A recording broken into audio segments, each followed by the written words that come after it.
जिंदगी एक पहिए की तरह है जो घूमता रहता है। जहां से चीजें शुरू होती हैं वहां पे वापस आके थंभ जाती है। बिल्कुल उसी राह पर, उसी मोड़ पर हमें फिर छोड़ देती है, क्योंकि जिंदगी का हर पल हमारे कर्म और नियति से जुड़ा हुआ होता है। यह कहानी राजस्थान के कोटा शहर से जुड़ी एक सच्ची घटना से प्रेरित किसी के असफल प्यार और प्रतिशोध की है। सपना, सलोनी और उनके मासूम दोस्तों की दास्ता है, जो समय के दुष्ट चक्र में फंस गए और उस मोड़ पर आके थम गए जहां मौत उनका इंतजार कर रही थी। राणा साहेब एक बहुत अमीर और आलीशान हवेली का मालिक था। उन्हें अपने से 10 साल छोटी उम्र की लड़की से प्यार हो गया था, लेकिन वो लड़की राणा साहब को अपने प्यार के मायाजाल में फंसा के उनकी जायदाद को छीन लेना चाहती थी।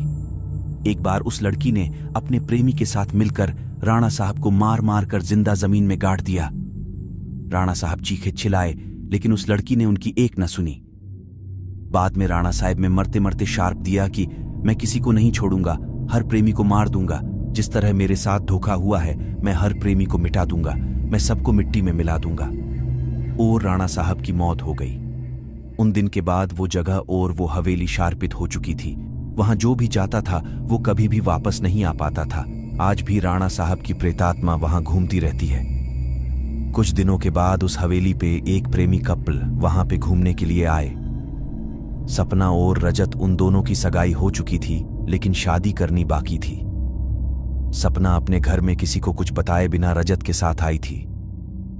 सपना और रजत मजाक मस्ती में उस जगह पहुंच गए जहां पे राणा साहब जो जिंदा दफन कर दिया था। अचानक रजत उस जगह पे गिर जाता है और उसका पैर जमीन के नीचे घुसने लगता है।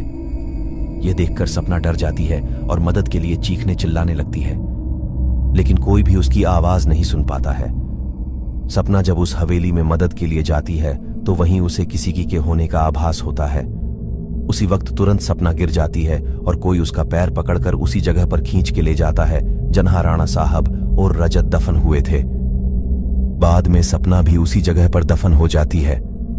कुछ दिन बाद जब सपना अपने घर नहीं पहुंचती है, तब उसकी बहन सलोनी अपने पति समीर और कुछ मित्रों के साथ उसे ढूंढते ढूंढते उस हवेली पे पहुंच जाते हैं। समीर एक पैरानॉर्मल एक्टिविटी का एक्सपर्ट है।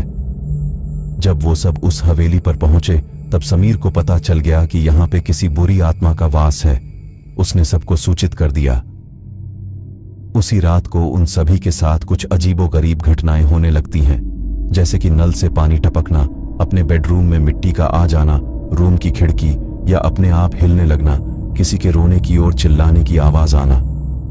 यह सब देखकर वो सभी डर जाते हैं और उनमें से एक भागने की कोशिश करता है, लेकिन राणा साहब की प्रेतात्मा उसे भी जिंदा दफन कर देता है। दूसरे दिन जब उन लोगों को पता चलता है कि उनका एक साथी गायब है, तब वो लोग और भी डर जाते हैं। लेकिन समीर बताता है कि हमें यहां से बाहर निकलना है तो हमें उस आत्मा को बुलाना होगा और उनसे पूछना होगा कि वो आखिर चाहती क्या है। डर के मारे सभी लोगों ने समीर की बात मान ली और आत्मा को बुलाने के लिए तैयार हो गई। समीर ने एक रूम में सभी तैयारियां कर लीं और बताया कि जब तक हम आत्मा से पूरी जानकारी नहीं जान लेते, तब तक कोई इस रूम से बाहर नहीं जाएगा और कुछ भी हो जाए कोई किसी का हाथ नहीं छोड़ेगा। समीर ने तंत्र मंत्र से आत्मा को बुलाना शुरू कर दिया।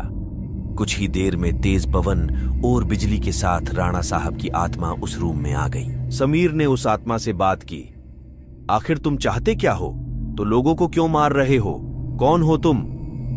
राणा साहब की आत्मा ने कहा, निकल जाओ यहां से, मैं किसी को भी नहीं छोड़ूंगा, सब मारे जाएंगे। जो भी यहां आए गया उन सबको मार दूंगा। इतना कहकर वो आत्मा चली गई। वो लोगों ने बाद में सपना की आत्मा को बुलाया और पूछा, आखिर उसके साथ हुआ क्या था? सपना की आत्मा ने उन सभी को सारी हकीकत बात दी और बोली, मुझे राणा साहब ने जमीन के नीचे दफन कर दिया है, प्लीज मुझे यहां से निकालो। सलोनी ने अपने बहन सपना से पूछा, राणा साहब की आत्मा को कैसे मारा जाए? सपना ने बताया कि जहां राणा साहब ने हम सबको दफनाया है वहां पास में माताजी का त्रिशूल है। उस त्रिशूल से राणा साहब की आत्मा को मार जा सकता है और इस महल को उनकी चंगुल से बचाया जा सकता है। इतना कहकर सपना की आत्मा वहां से चली गई। समीर, सलोनी और बाकी दोस्तों लोग तुरंत उस जगह पे गए जहां राणा साहब को दफनाया गया था। राणा साहब की आत्मा ने उन सभी को त्रिशूर के पास जाने के लिए रोका, लेकिन सलोनी की भी तरह उस त्रिशूर के पास पहुंच गई और उसी त्रिशूर से राणा साहब पे वार किया। कुछ ही देर में राणा साहब और उनके साथ वो सभी आत्माओं को मुक्ति मिल गई जिसे राणा साहब ने दफनाया था।